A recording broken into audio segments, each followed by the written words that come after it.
My name is Victoria Jameson.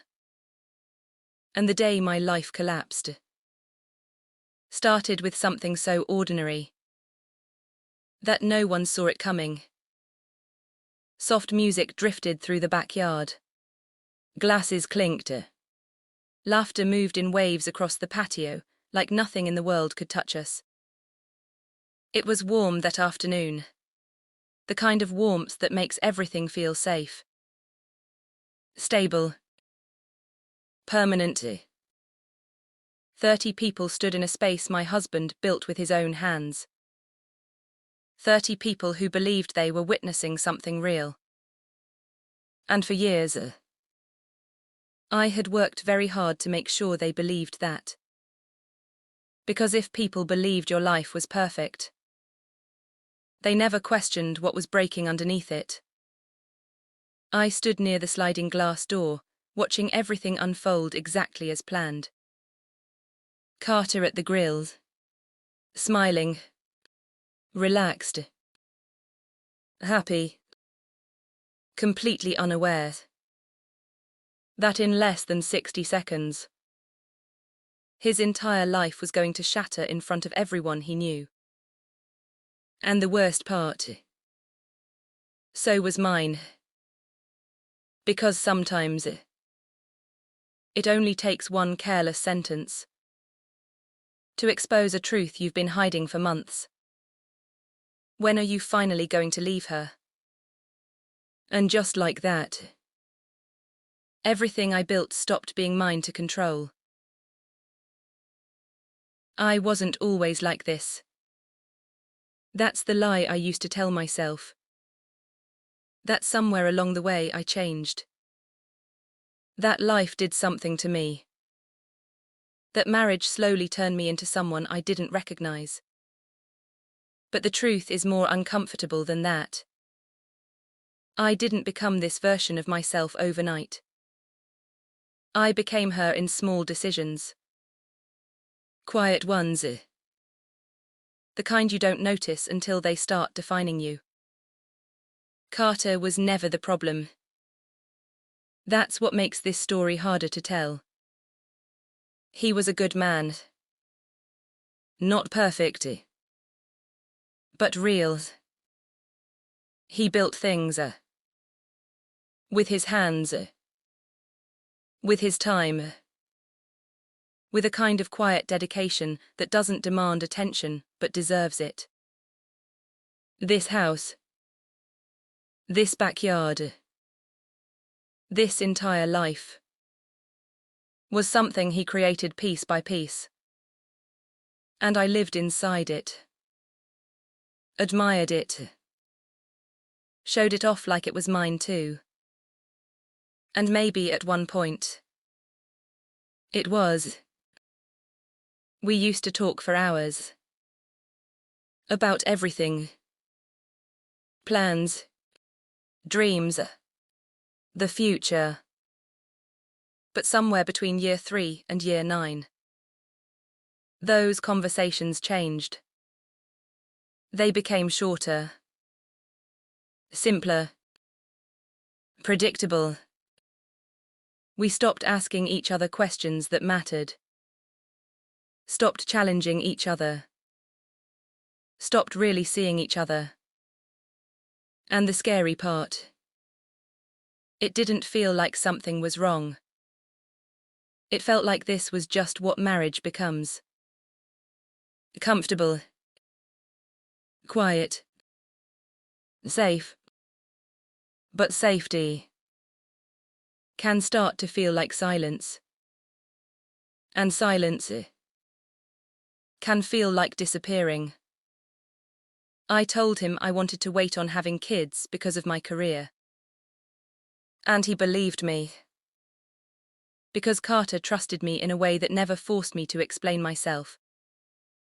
And instead of appreciating that, I started to feel invisible inside it.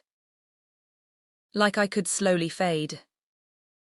And he wouldn't notice what was missing. That's the moment everything actually began. Not when I cheated. Not when I lied. But when I stopped feeling seen and didn't say anything about it, because that's how distance really starts. Not with conflict, but with silence. And then I met Brandon's rising tension. If I tell this part honestly, I have to admit something most people don't like to hear. It didn't feel wrong at first. It felt right. That's what made it dangerous. Brandon didn't enter my life like a disruption.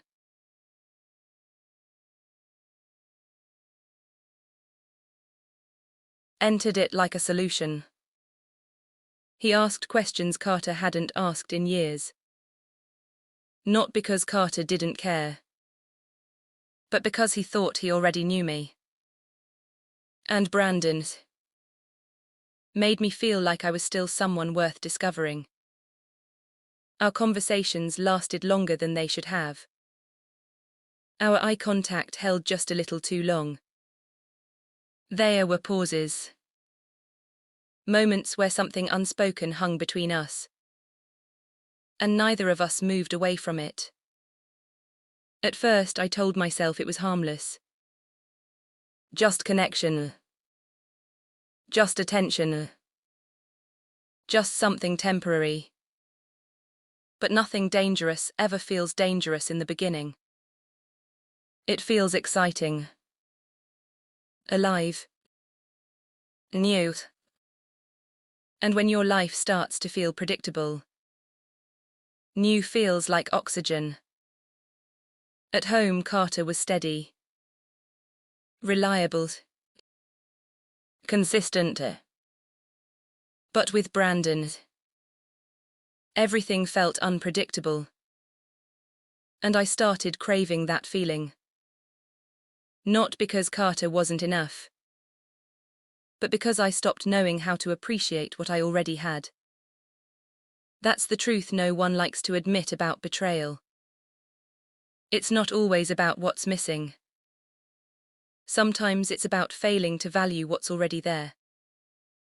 The first time it happened, I remember sitting in my car afterward. Hands on the steering wheel. Heart racing. Knowing something had changed permanently. That I had crossed a line I couldn't uncross. And I had a choice. Go home and tell the truth. Or go home and pretend nothing happened. I chose silence. And that choice became a pattern. Days turned into weeks. Weeks into months. 8 months of living two versions of myself. The woman Carter believed I was. And the woman I actually became. And the worst part is, I convinced myself I deserved both. The safety. The excitement. The stability.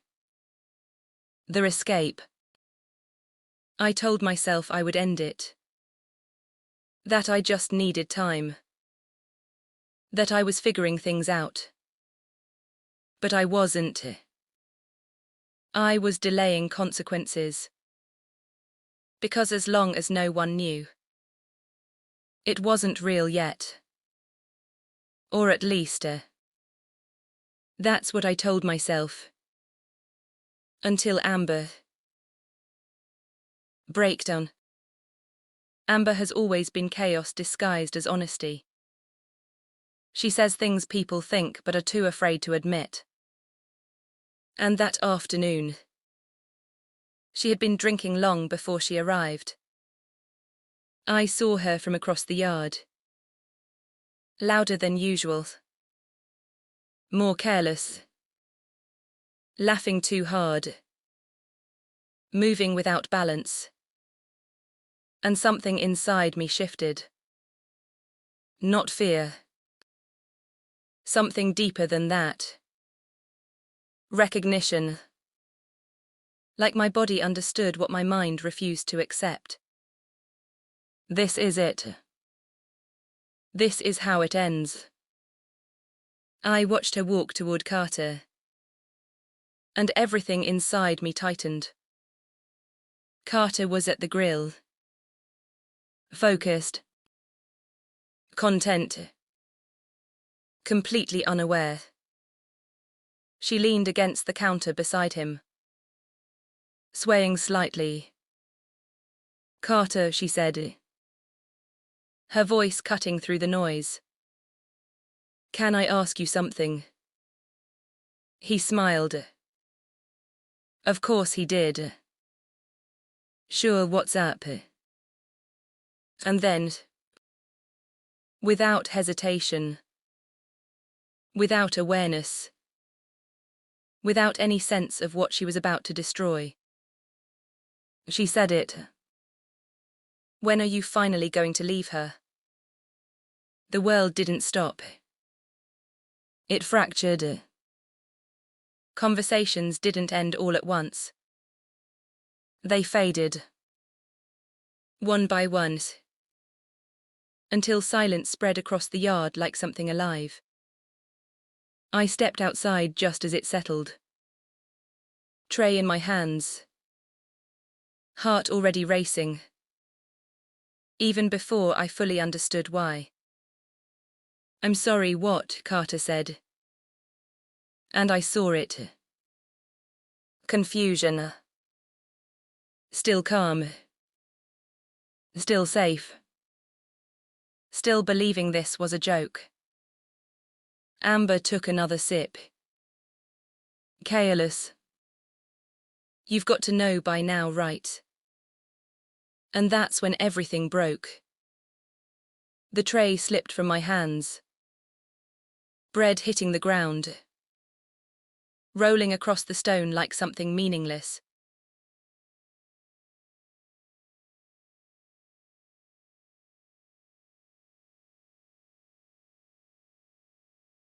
Like everything suddenly was. "Amber," I said. But my voice didn't sound like mine.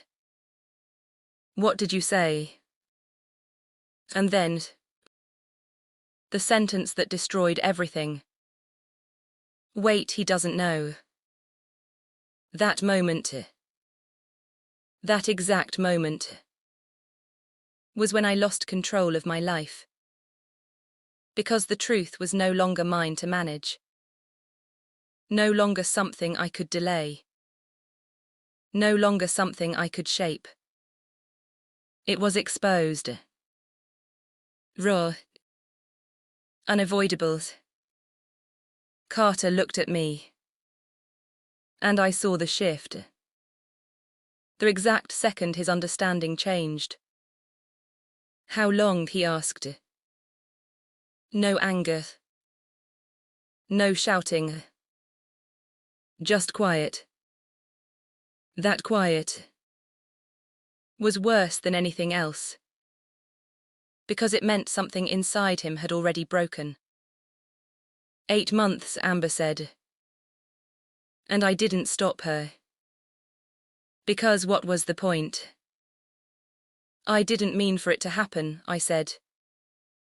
But even I didn't believe that anymore. Brandon understands me. And the second I said it, I knew I had crossed another line. Because honesty in that moment was cruelty. "Did you ever love me?" he asked. And for a second, everything inside me collapsed. Because the truth wasn't simple. I did. I do. Both true. But, and there it was. The word that ends everything. But he makes me feel alive. I watched it happen. The exact moment something inside Carter shut down. Not loudly. Not dramatically. Just quietly. Like a door closing. Forever. Then you should go, he said. Just like that. 9 years. Reduced to a sentence. No fight. No second chance. No emotion left to hold on to. Just an ending. In front of everyone. In front of witnesses who would remember this forever. I packed my things in silence. While whispers filled the air. While judgment followed every step. And when Brandon arrived, it didn't feel like rescue. It felt like consequence. I walked past Carter. Waiting. Hoping. For something. Anything. But he said nothing. And that silence was the loudest thing I had ever heard. Aftermath. I thought I understood what I was choosing. I thought I knew what I was walking toward. I didn't. Because the version of Brandon I fell for only existed inside secrecy. Inside stolen moments. Inside the illusion of something better. But reality is never as exciting as fantasy. Without the hiding. Without the tension. Without the risk. There was nothing left. Just a man. Ordinary. Flawed. Distant in ways I didn't expect. And suddenly, the life I had destroyed for that feeling felt real. Too real. Carter moved on. Not immediately. Not easily. But completely. And me. I was left with something I couldn't escape. The truth. Not about him. But about myself. Because betrayal doesn't just break trust. It reveals who you are when no one is watching. And I didn't like what I saw. I didn't lose everything in one moment. I lost it slowly. Choice by choice. Lie by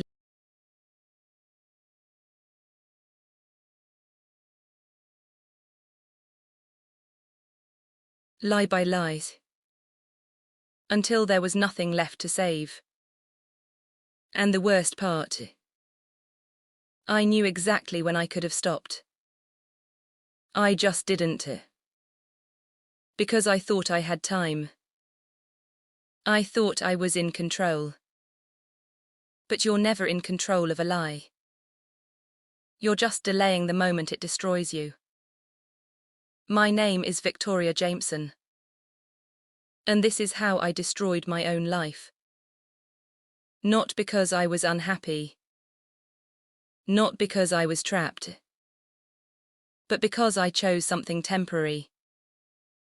Over something real. And by the time I realized the difference, there was nothing left to go back to.